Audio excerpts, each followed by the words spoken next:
MCC कम्प्याक्टको बारेमा यो के हो र यो के होइन र त्यो पनि नेपालले लिन लागेको अनुदान, अमेरिकन सरकारसित लिन लागेको अनुदान लिने सन्दर्भमा भएको कम्प्याक्ट सम्झौताले वा त्यसमा उल्लेख भएका शर्तहरूलाई मध्यनजर राख्दै म आज कानुनको एउटा चाहिँ व्यवसायीको नाताले या यो कानुनको अध्ययन गर्ने अध्येताको नाताले केही कुरा मैले व्यक्त गर्न चाहे।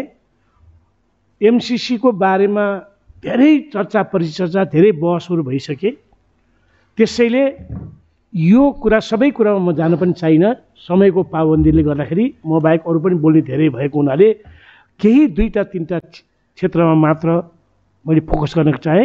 बाँकी भएको अरू विषयमा नदोरी गरेर सबै साथीहरूले बोलिदिँदाखेरि यसले अझ समयको पनि बचत पनि साथसाथै श्रोताहरूलाई पनि एउटै कुरा रिपिटेटिभ रूपमा सुन्न नपर्ने अवस्था होस् भन्ने मेरो आकाङ्क्षा रह्यो।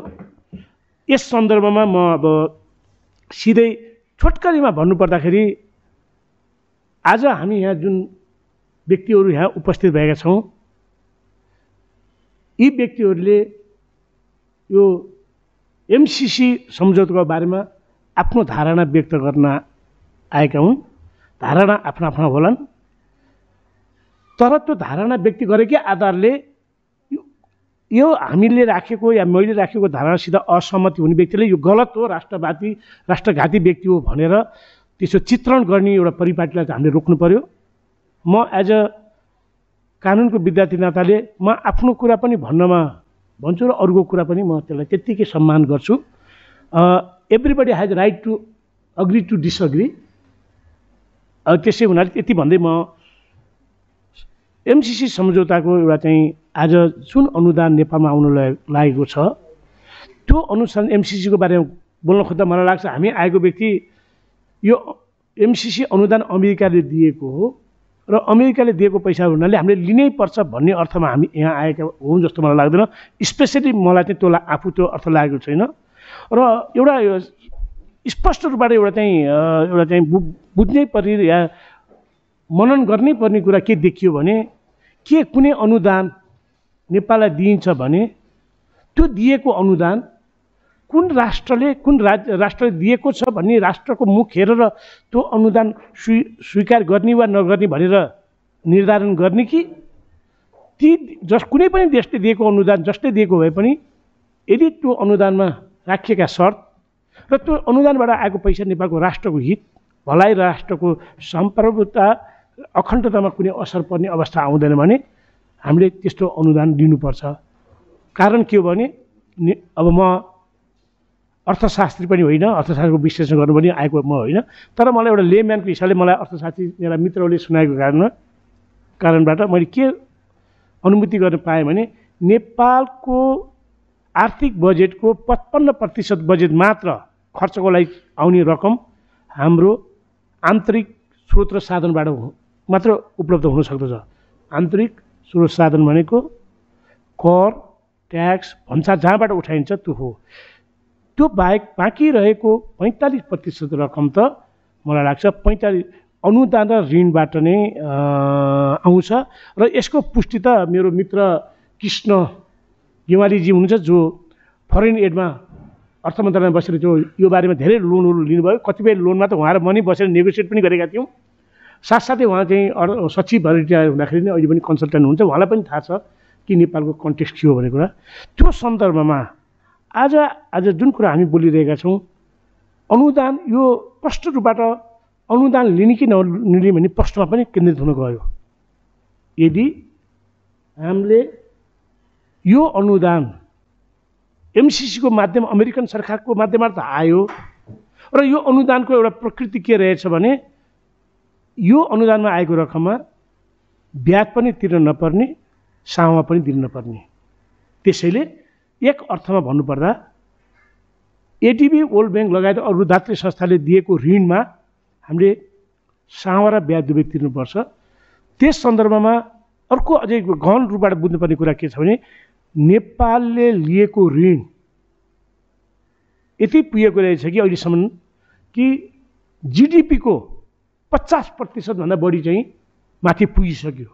र यदि मलाई चाहिँ म त अर्थशास्त्री होइन, केही अर्थशास्त्री साथीहरूले भनेकोमा यदि हाम्रो यस्तो ऋणको रकमको प्रतिशत जिडिपीको 65%सम्म पुग्यो भने त्यो देशको लाई फेलियर स्टेटको रूपबाट, आर्थिक रूपबाट फेलियर स्टेट भन्छन् भनेको अवस्था आएको हुनाले हुन्छ भन्ने जब उहाँहरूले भनेको सुन्दाखेरि ओहो हाम्रो पहिलो अब त ऋण लिने कुरा त भोलिका दिन पनि हामीलाई ऋण चाहिँदो रहेछ, हामीलाई अनुदान चाहिँदो रहेछ।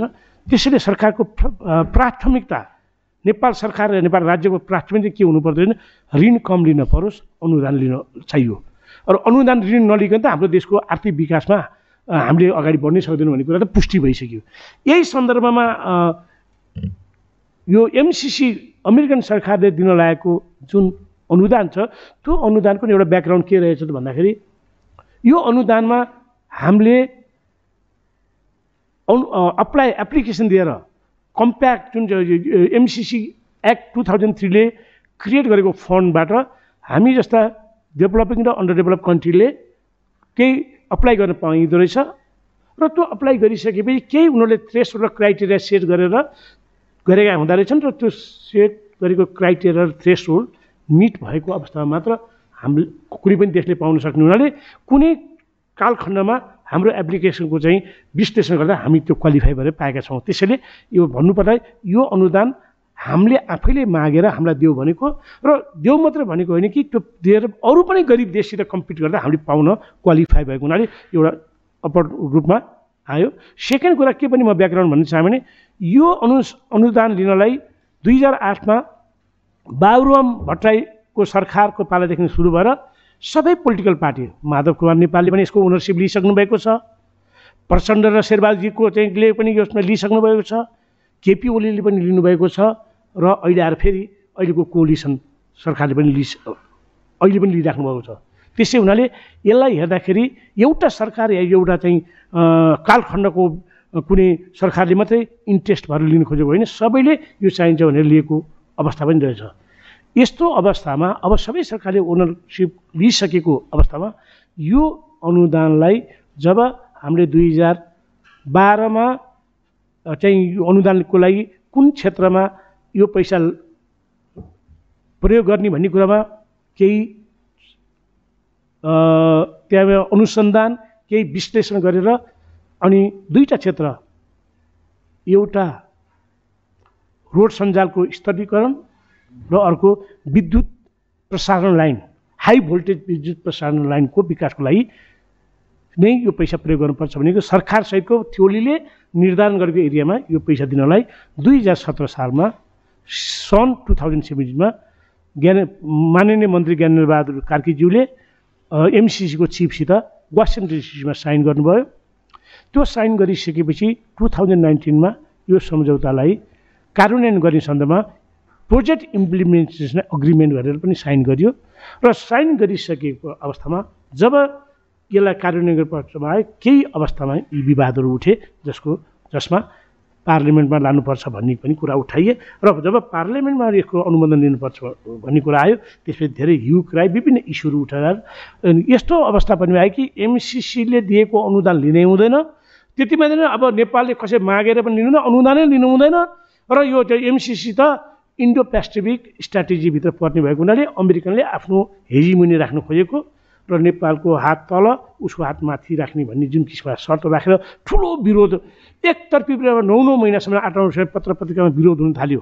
तर केही राष्ट्र साथीहरूले यो सम्झौताको जब राम्रो अध्ययन गरे, होइन यो सम्झौता गरिएको छ, सम्झौतामा लेखिएका कुरा जे छन् त्यो त ब्ल्याक एन्ड व्हाइटमा छ, त्यहाँ मैले चेन्ज गरेर पनि चेन्ज हुनेवाला छैन, तपाईँले चाहिँ परिवर्तन गरेर परिवर्तन हुने छैन। त्यसरी लेखिएका ब्ल्याक एन्ड व्हाइटमा लेखिएका कुराको तथ्यलाई टुवर्ड मर्डर र नभएको कुरा राखेर जब अगाडि बढाएपछि केही व्यक्तिहरूले बोल्न पर्छ भन्ने भएर यहाँ उपस्थित भएका साथीहरूले पनि बारम्बार बोलिसक्नु भएको छ यसको र योभन्दा अगाडि र भोलिका दिन पनि बोल्नेछन्। तर यति बोल्दा पनि म के भन्न चाहेँ त भन्दा हामी कुनै राष्ट्रको दलाली गर्ने या कुनै राष्ट्रको चाहिँ पृष्ठपोषक भएर आएका होइनौँ, हाम्रो पनि विवेक छौँ जसरी अरू साथीले यसले विरोध गर्ने साथीहरूको राष्ट्रवादी हुनुहुन्छ त्यत्तिकै राष्ट्रवादी हामी पनि छौँ। एउटा कुरा चाहिँ जस्ता चाहिँ विप्लव समूह भन्नुभयो या नारायण काजी विश्व लगायत त्यो साथीहरूले यसको घोर विरोध गर्नुभएको छ। एउटा हदसम्म उहाँको विरोधलाई पनि सम्मान गरिन्छ।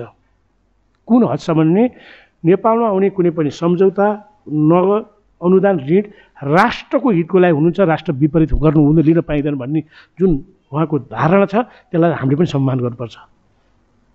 त्यो स्पिडमा चाहिँ किनभने हामी सबै राष्ट्रवादी हौँ, तर त्यति भन्दै पनि यो राष्ट्रको हित विपरीत कुनै अनुदान लिनु हुँदैन भन्दै जाँदाखेरि राष्ट्रको हितलाई यदि आएको रहेछ भने पनि त्यो त लिनु पऱ्यो नि त। भन्दाखेरि आजको एमसिसी अनुसार आएको अनुदान नेपाल सरकार र अमेरिकन सरकारको बोली या वक्तव्यको आधारले आएको होइन।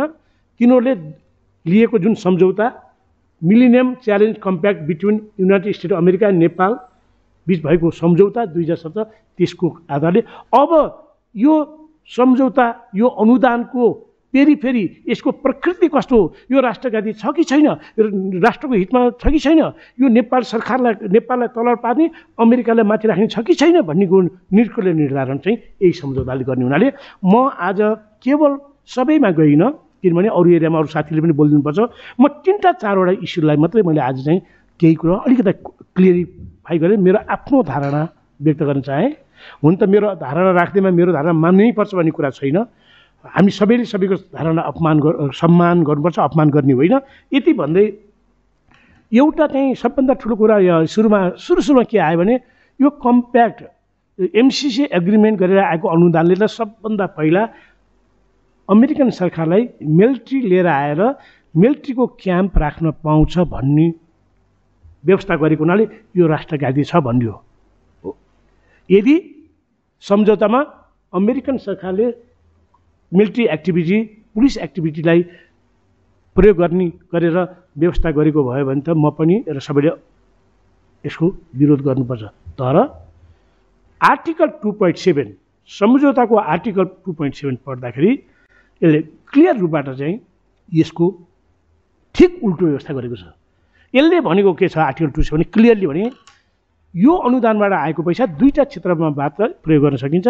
एउटा सडकको स्तरीकरण, दोस्रो ट्रान्समिसन लाइन विद्युत प्रसारण लाइन र त्यो हाई भोल्टेजको त्यो डोमेस्टिक आन्तरिक खपतको लागि प्रयोग हुने ट्रान्समिसन लाइन र साथसाथै नेपालबाट आफूले खपत गरेर बढिरहेकोलाई विद्युतलाई भारत लगायत तेस्रो मुलुकमा एक्सपोर्ट गर्नको लागि हाई भोल्टेजको ट्रान्समिसन लाइन अन्तर्देशीय ट्रान्समिसन लाइनलाई पनि सहयोग गर्ने भनेर राखियो। त्यो सम्झौताको दुई साथले क्लियर के भयो भने यो दुईटा अवस्था बाहेक सैनिक गतिविधि सैनिक क्याम्प खडा गर्न या पुलिस गतिविधि कुनै पनि सुरक्षा र अर्धसैनिक बलको लागि प्रत्यक्ष वा अप्रत्यक्ष प्रयोग गर्न पाइँदैन। दोस्रो पर्यावरणलाई असर गर्ने गरेर पनि पैसा प्रयोग गर्न पाउँदैन। र तेस्रो यो चाहिँ एबर्सन गर्भधारण र गर्भपतन जस्ता गर्न पाउँदैन भने लेखिसकेर उल्लेख भएको छ। त्यति मात्र होइन, यदि कुनै कारणबाट नेपाल सरकारले यो पैसा पाइसकेपछि ती निषेध गरिएका मिलिट्रीको गतिविधिमा र पर्यावरण बिगार्ने कुरा र गर्भपतन जस्ता कार्यक्रममा लगाइयो भने अमेरिकन सरकारले त एकतर्फी रूपबाट त्यो सम्झौताको धारा 5(1) ले सम्झौता टर्मिनेट गरेर लान पाउँछ भनिसकेपछि त्यो कुरामा मैले बोलिराख्नै परेन। योभन्दा धेरै ठाउँमा बोलिसकेको छ। त्यसैले यो सम्झौताको शब्दबाट चाहिँ कहीँ पनि सैनिक प्रत्यक्ष अप्रत्यक्ष आउने या अमेरिकन साउदी आउने क्याम्पमा बस्ने र भोलि जाने र हाम्रो सबै देशको सबै सुरक्षालाई कन्ट्रोल गर्ने भन्ने कुरा जुन भ्रम या जुन राखेको छ त्यो भ्रमलाई चाहिँ यही सम्झौताको दुई साथले नै काटिदिएको छ। मैले भनिराख्नु परेन। यति भनिसक्दै गर्दा म अब दोस्रो बुदामा जान चाहेँ छुटकै रूपबाट म स्पष्ट पनि पार्न चाहेँ। अहिले के रहेको छ भने यो पैसा आउँदाखेरि त यो पैसाको अनुदान नेपाल सरकारले लियो भने नेपाल चाहिँ इन्डो पेसिफिक सेक्युरिटीको एउटा चाहिँ भित्र चाहिँ पर्छ र इन्डो सेक्युरिटीको अमेरिकाको सेक्युरिटी इन्ट्रेस्टलाई चाहिँ हामीले सर्भ गर्नुपर्छ भन्ने किसिमको व्यवस्था गरिएको छ। त्यति मात्र होइन, यो सम्झौतामा नेपालले साइन गरेपछि अमेरिकन सरकारको आजको कानुन र भोलि बन्न सक्ने कानुनलाई पनि मानेर मात्रै यो सम्झौतामा लाई कार्यान्वयन गर्नुपर्छ भन्ने जस्ता भ्रम फैलाइए। म पनि एउटा कानुनको विद्यार्थी, यो सम्झौताको कहीँ पनि इन्डो पेसिफिक कदमलाई कुनै प्रत्यक्ष वा अप्रत्यक्ष रूपबाट सहयोग गर्ने भनेर कहीँ लेखिएको छैन। एक ठाउँमा लेखिएको छ, दफा 5 को यही सम्झौताको दफा 5 को B5 मा ख 5 मा के लेखेको रहेछ भने त्यो पनि दफा 5 भनेको टर्मिनेसन गर्ने। यो सम्झौताले के भन्यो भने अमेरिकन सरकारको राष्ट्रिय सुरक्षामा असर पर्ने गरिकन यदि यो अनुदानमा आएको पैसा नेपालमा प्रयोग हुन्छ भने वा आज भएको अमेरिकन कानुन र भोलि बन्न सक्ने कानुनसित यो सम्झौताको दफा या सम्झौताका प्रावधानहरू प्रयोग गर्दाखेरि अमेरिकालाई असर पर्ने रहेछ भने अमेरिकन सरकारले केवल 30 दिनको लिखित सूचना दिएर यो सम्झौतालाई टर्मिनेट गर्न सक्छ भन्ने व्यवस्था गरेको छ। तर यो चाहिँ भनेन र भनिएको पनि छैन। के त भन्दाखेरि यो अनुदानको पैसा लिइसकेपछि नेपाल सरकारले अमेरिकन सेक्युरिटीलाई पनि ध्यान दिनुपर्ने वा त्यसलाई पनि प्रमोट गर्ने भन्ने कुनै दबाब राखेन। टर्मिनेसन गर्ने ठाउँमा के भने यदि यो हाम्रो यो आज हामीले सम्झौता गऱ्यौँ, भोलिका दिनमा यदि हाम्रो नेसनल सेक्युरिटीमा खतरा पुग्ने छ भने जति पैसा तिमीले खर्च गरेछौ खर्च भइसक्यो, खर्च नभएको पैसा चाहिँ हामी टर्मिनेट गरेर हामी फर्किन्छौँ।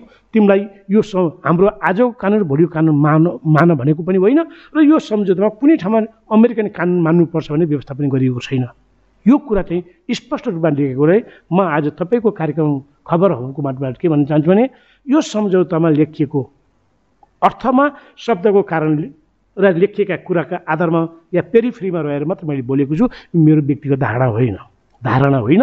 र यदि म पनि त एउटा कानुनकै विद्यार्थी हुँ, यदि मभन्दा जान्ने मान्छेले यो दफाको यदि अर्को अर्थ लाग्छ भन्ने कुरा अरू विद्वान साथी आएर भन्छु भने म त्यो कुरालाई पनि स्वीकार गरेर सुन्न चाहन्छु र उहाँसित वाद प्रतिवाद गरौँला। तर मेरो दृष्टिकोणबाट र मैले देखेँ भने त्यो चाहिँ होइन। अर्को एउटा तेस्रो एकदमै अहिले धेरै कुरा आएको छ कि यो सम्झौतामा इन्टेलेक्चुअल प्रपर्टी राइटको बारेमा पनि बोलिएको छ। म अलिकति कति टाइम चाहिँ 10 मिनट जतिमा भएँ कि 10 मिनट है म टाइम हेरौँ। इन्टेलेक्चुअल प्रपर्टी भनेको बौद्धिक सम्पत्ति। अहिले के रहेछ भने वास्तवमा के हल्ला गर्यो भने अमेरिकन सरकारसित अनुदान लिने क्रममा यो गरिएको सम्झौताको प्रावधानमा नेपालले आफ्नो सबै बौद्धिक अधिकार चाहिँ अमेरिकन सरकारलाई दिनुपर्ने र अब नेपालमा भएको चाहिँ आयुर्वेदिक औषधि खनिज लगायत जे कुरामा छ त्यसको सबै किसिमको बौद्धिक इन्टेलेक्चुअल प्रोपर्टी राइट हुन सक्ने बौद्धिक सम्पत्तिको अधिकार चाहिँ अमेरिकालाई दिएको छ। त्यसैले यो राष्ट्रघाती हो भनेको मैले पाएँ र मैले सुने पनि। र सुरुमा मलाई लाग्यो मैले यो सम्झौता नपर्दासम्म होइन यो त हाम्रो मौद्रिक समितिमा हामीले 56 अरब रुपियाँ लियो भन्दैमा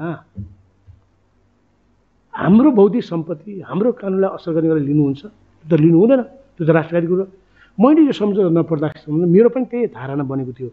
तर पछि जब मैले कुनै कारणवश कुनै कार्यक्रममा मलाई एमसिसीको अनुदानको बारेमा ठिकै बेटी के रहेछ बोलिदिनुहोस् भनेर जब मलाई बोलाइयो, बोल्ने क्रममा मैले डिटेलमा पढ्दाखेरि इन्टेलेक्चुअल प्रपर्टी राइटको मैले एउटा दफा पढ्न चाहेँ जुन दफा आफैमै नै क्लियर छ। दफा 3F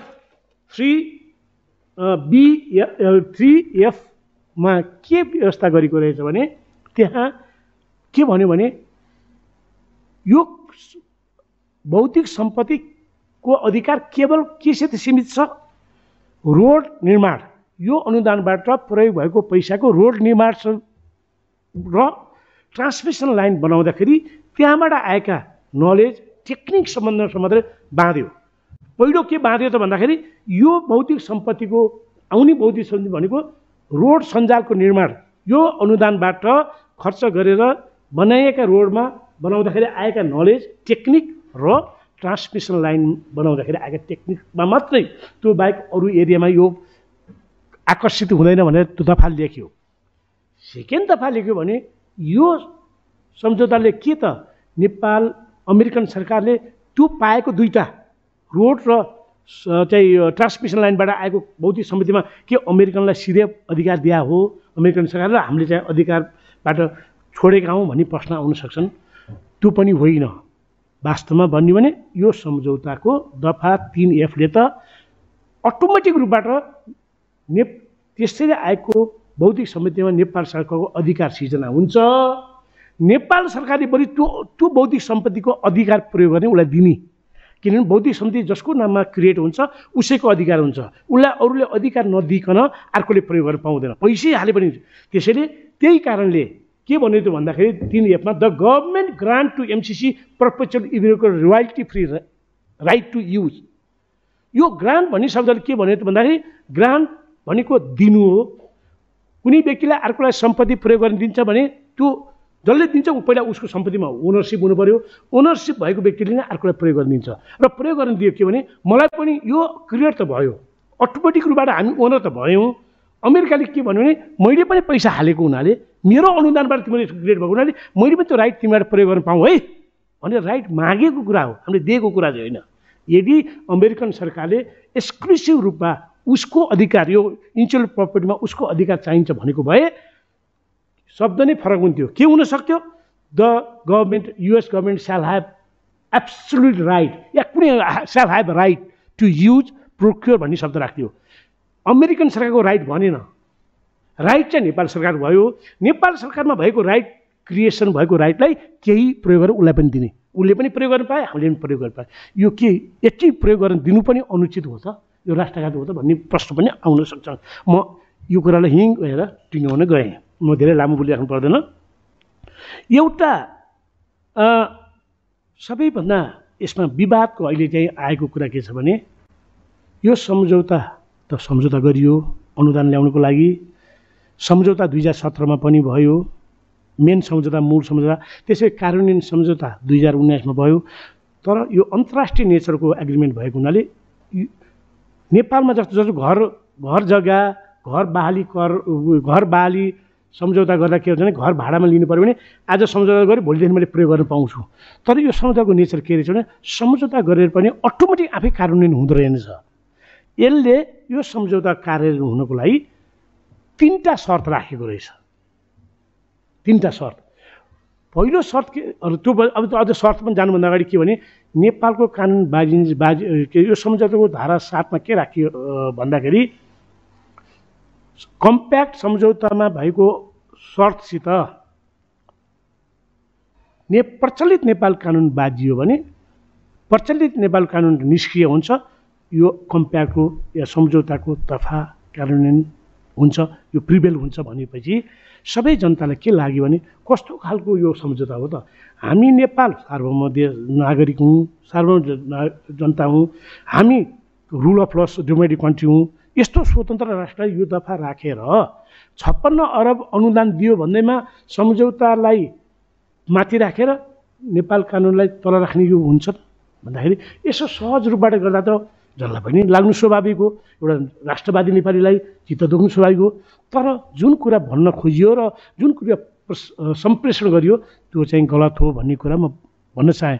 त्यो गलत मेरो दृष्टिकोणले भन्न खाएको होइन, मलाई लागेन भनेर यो गलत भन्न खोजेको होइन।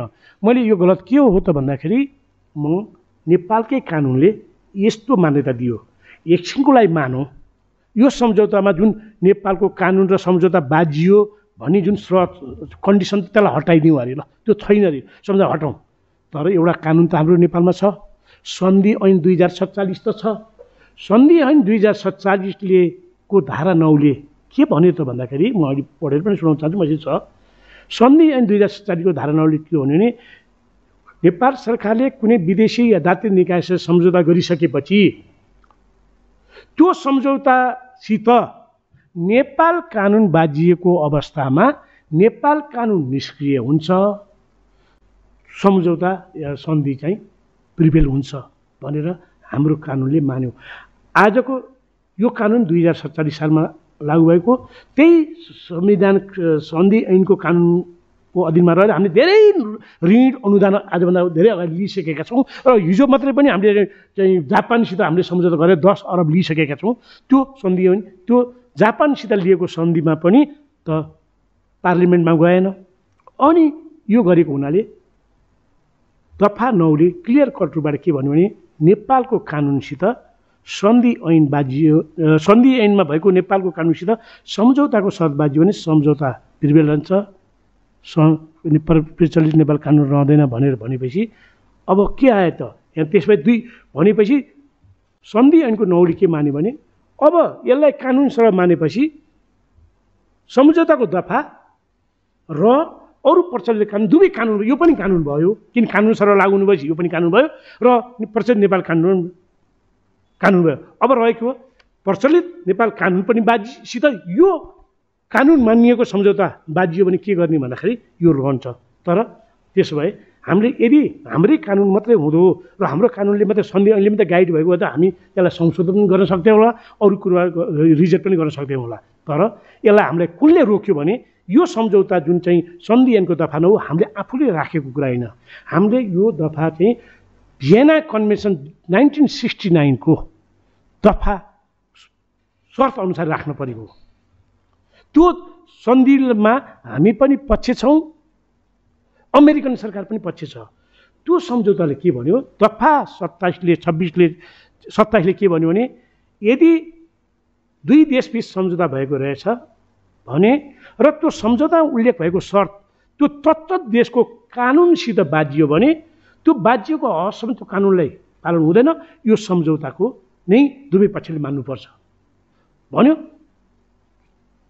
दफा 46 ले धारा 46 ले के गरिदियो भने कुनै पनि देशले एकचोटि सम्झौता 2 देशबिचमा सम्झौता भएपछि त्यो देशले आफ्नो देशको नेसनल कानुन र संविधानसित बाजियो भनेर त्यो सम्झौता कार्यान्वयन गर्नबाट चाहिँ एक्सक्युज छुट लिन पाउँदैन, पालनै गर्नुपर्छ लेखेको छ र हामी त्यसको सम्धि भएको हुनाले यो कारणले पनि हामीले यो मान्नु पर्यो। त्यसै हुनाले यो भनेको चाहिँ यो सम्झौतासित यदि अमेरिकन कानुन बाजियो भने पनि यो सम्झौता चाहिँ नेपालको कानुन मात्र होइन, यी अमेरिकन कानुन बाजियो भने पनि त्यो बाजिएको अवस्थामा अमेरिकन कानुन चाहिँ निष्क्रिय हुनुपर्छ, यो लागू हुनुपर्छ भन्यो। तर त्यति भन्दै पनि हामी त्यसमा पनि जानु परेन, बाजियो कि नबाजियो भनेर ल के भने भोलि त सम्झौता बाजिएपछि साइन गरेपछि त्यो चाहिँ 5 वर्षको लागि गरेको सम्झौता हो, अब बाजिएपछि भोलि बाजियो ल के हुने हो र ल हामीले भियना कन्भेन्सनमा पनि साइन गऱ्यौँ होला, तर हाम्रो कानुनसित बाजियो नि, संविधानसित बाजियो, के गर्ने भन्ने प्रश्न पनि उठ्न सक्ला। तर त्यो प्रश्नलाई पनि केले सम्बोधन गर्यो भने ल एकैछिनमा भनौँ भियना कन्भेन्सनले मान्यता दियो, सन्धि ऐनले मान्यता दियो, त्यही पनि हामी नेपाल कानुनलाई चाहिँ उल्लङ्घन हुने गरी यो शर्त लागू हुनु हुँदैन भनेर हाम्रो सर्वसाधारण जनताले भनेको खण्डमा त्यसलाई कार्यान्वयन गर्न सकिन्छ कि सकिँदैन भन्दाखेरि सकिँदो रहेछ। यही के अरे सम्झौताको धारा 5(1) ले के गर्यो, नेपाल सरकारले यो सम्झौतामा साइन गरेपछि कुनै कारणलाई चाहिँ आफूलाई चाहिँ चित्त बुझेन भने 1 महिनाको लिखित सूचना दिएर टर्मिनेट गरेपछि तुरुन्तै नै टर्मिनेट हुने भन्ने व्यवस्था गरिदियो। त्यसरी नेपाल सरकारले लिखित रूपबाट अमेरिकन सरकारलाई सूचना दिएर टर्मिनेसन गर्दा नेपाल सरकारले कुनै हर्जना पनि दिनु पर्दैन र के कारणले टर्मिनेट गर्यो भने कारण पनि पुष्टि गर्नु पर्दैन। त्यति मात्र होइन, त्यो सम्झौता के पनि भन्यो भने यो सम्झौता अरू प्रोभिजनमा के भन्यो भने यदि यो सम्झौता टर्मिनेट भइसकेको अवस्थामा भनौँ न 56 अरब हामीले चाहिँ अनुदानको रकम आएको, त्यसमा 30 या 25 अरब रुपियाँ चाहिँ नेपालमा खर्च भइसकेको छ। 25 अरब खर्च भइसकेपछि नेपाल सरकारले टर्मिनेसन गरिदियो भने जति पैसा खर्च भइसक्यो त्यो पैसाको हर्जना हामीले दिनु पर्दैन, फिर्ता पनि दिनु पर्दैन, खर्च हुन बाँकी रहेको पैसा मात्रै हामीले फिर्ता दिनुपर्छ भनेपछि त यो बाजियो हाम्रो तल भयो भन्ने कुरा आएन। नेपाली कानुन बाजिएको छ पनि र भनेर संविधान बाजियो भने ठुलो समस्या ल्याउनु पर्नेको अवस्था चाहिँ नि 5(1) ले क्लियर कट भनिदियो। अब एउटा कुरा के ल्याइयो भने एउटा कुरा के ल्याइयो भने सानो कुरा है, यो सन्धि यो किन चाहिँ ल्याइयो, एउटा नेपाल अमेरिकन सरकारले यो पैसा दिँदाखेरि एउटा कुरा चाहिँ 8/7 कति भन्यो यो 7/2 एउटा चाहिँ शर्त राखेको रहेछ। यो एउटा शर्त यो सम्झौतामा साइन गरेर पनि कार्यान्वयन गर्नको लागि एउटा शर्त चाहिँ महत्त्वपूर्ण शर्त पुरा गर्नुपर्छ नेपाल सरकारले। त्यो शर्त के भन्यो भने अमेरिकन सरकारले यो पैसा दिनुभन्दा अगाडि अमेरिकन सरकार के सुनिश्चित हुन चाहन्छ भने नेपाल सरकार र त्यसको कानुन मन्त्रालयले लिखित रूपमा एउटा चाहिँ नोटिस दिनु पर्यो, यो चिठी दिनु पर्यो अमेरिकन सरकारलाई। त्यो चिठीमा के उल्लेख गर्नु पर्यो भने यो सम्झौतामा साइन गर्दाको अवस्थामा या यो सम्झौतालाई साइन गरेर अनुदान लिँदाको अवस्थामा नेपाल सरकार, नेपालको संविधान बाजिँदैन, नेपाल कानुन कुनै बाजिँदैन, नेपाल नियम कुनै बाजिँदैन र नेपालले यो अनुदान अनुसारको कार्य परियोजना प्रयोग गर्नको लागि चाहिने पर्मिसन स्वीकृति लिएको छ भने मात्र पाइन्छ भने लेख्यो। त्यसै हुनाले यो चिठी लेखेकोले के देखायो भने अमेरिकन सरकार पनि यो अनुदान दिनको लागि नेपाल सरकारको कानुन उल्लङ्घन नहोस् भन्न चाहन्छ। यदि उल्लङ्घन छ भन्ने कुरा यदि हामीले चिठी लेख्यौँ भने उसले पैसा पाउँदैनौँ। त्यो चाहिँ के अरे कम्प्याक्ट यो एमसिसीको ऐन 2003 जुन अमेरिकन ल छ त्यो लमै उल्लेख छ, कुनै देशको कानुनलाई बाजिने गरेर चाहिँ दिनु हुँदैन भन्ने गरेको हुनाले अब त यो त अमेरिकन सरकार नै के चाहन्छ भने तिमी पैसा लिनुभन्दा अगाडि कानुन जाँचेर लिऊ है भन्यो। र अब एउटा लास्टमा मैले बताइहालेँ, अब धेरै कुरा त धेरै छन्, म त्यसैले मैले अब तपाईँको एकदम मैले माफी पनि चाहेँ। एउटा सानो अब लास्ट मैले के कुरा भने आजको दिनमा एउटा ठुलो युएन क्राइ छ। त्यो के भने यो सम्झौता लास्ट कुरा हो, यो सम्झौता पार्लिमेन्टमा लानुपर्छ पर्दैन। अहिले धेरै कुरा के आयो भने अमेरिका या गभर्मेन्ट या कुनै तरिकाले यो संसदमै लान नहुने सम्झौता जुन यो अनुदानको सम्झौतालाई सम्झौतामा नै राखेर शर्त राखेर पार्लिमेन्ट लानु खोजेको यो ठुलो षड्यन्त्र छ। इन्डो पेसिफिकमा ल्याउनु खोजेको कि भन्ने जुन भनेको छ त्यो पनि होइन रहेछ। यो सम्झौतामा कहीँ पनि यो सम्झौता साइन गरेपछि पार्लिमेन्टबाट पास गर्नुपर्छ भन्ने लेखेको छैन। कसरी आयो त्यसपछि पार्लिमेन्टमा किन गयो त भन्दाखेरि यसको हाम्रै कारणले छ। हाम्रै कानुन मन्त्रालयले 2075/9/26 गते एउटा चिठी लेखियो अर्थ मन्त्रालयले, यो सम्झौतालाई पास लागू हुनुभन्दा अगाडि पार्लिमेन्टमै पेस गर्नुपर्छ, पार्लिमेन्टमा पास नगरिकन हुँदैन भनेर लेखिदिएपछि बल्ल अनि नयाँ कुरा आयो कि पार्लिमेन्टमा लानुपर्छ भनिदियो। त्यसैले अमेरिकन सरकारले र नेपाल सरकारले त होइन होला, त्यो क्याबिनेट त्यो कानुन मन्त्रालयले लेखेको चिठीले गर्दाखेरि पार्लिमेन्टमा जानु पर्यो। र पार्लिमेन्टमा जानुपर्छ भनेको जुन 2075/9/26 लेखेको कानुन मन्त्रालयको चिठी इट्सेल्फ सन्धि ऐन 2009 को 4-5 र सन्धि ऐन 2047 को 9-4-5 को विरोधी छ। किनभने सन्धि ऐन 2047 ले दुईटा सम्झौता बाहेक अरू सम्झौता चाहिँ पार्लिमेन्ट लानु पर्दैन भनेको छ। दुईटा सम्झौता, एउटा संविधानको धारा 279 अनुसार रिसोर्सेस र सुरक्षा सिमाना सम्बन्धी सन्धि छ भने त्यसलाई पार्लिमेन्ट लानु पर्यो। अर्को सन्धि पार्लिमेन्टमा जाने भनेको चाहिँ केवल जुन दुई नेपाल सरकार र तेस्रो पक्षबीच या तेस्रो राज्यबीच भएको सम्झौतामै यो सम्झौतामा साइन गरेपछि यसलाई कार्यान्वयन गर्नको लागि यो सम्झौतालाई पार्लिमेन्टबाट नै अनुमोदन गर्नुपर्छ भन्ने लेखेको सम्झौता बाहेक अरू कुनै पनि सम्झौता, कुनै पनि किसिमको प्रकृतिको सम्झौतालाई क्याबिनेटले पास गरेर लागू गर्न सक्छ र क्याबिनेटमा पास गरेर सन्धि हुन्छ भने। त्यसैले यो अनुदानको हिजो पनि आज पनि र अस्ति हिजो मात्रै जापान सरकारसित लिएको अनुदानलाई पार्लिमेन्टमा पेश गरिएन, किनभने क्याबिनेटलाई त्यो अधिकार थियो। सन्धि ऐनको धारा 47 को 4, 5 र 9 ले त्यो अधिकार दिएको हुनाले दिएको थियो। त्यसै हुनाले मैले आज यो जुन अब अन्तिम 1 मिनटमा मैले आधा मिनटमा मैले टुङ्गो लाउन लाएँ, यो सम्झौताको कारणले नेपाल सरकारले अनुदान लिनु पर्दैन भन्ने कुरा होइन। यस्तो शर्त राखेर कुनै पनि देशले कुनै अनुदान दिन्छ भने हामीले लिनुपर्छ भन्दै म आफ्नो समय टुक्याएँ। त्यस्तो लामो समय लिएको म क्षमा प्रार्थी छु।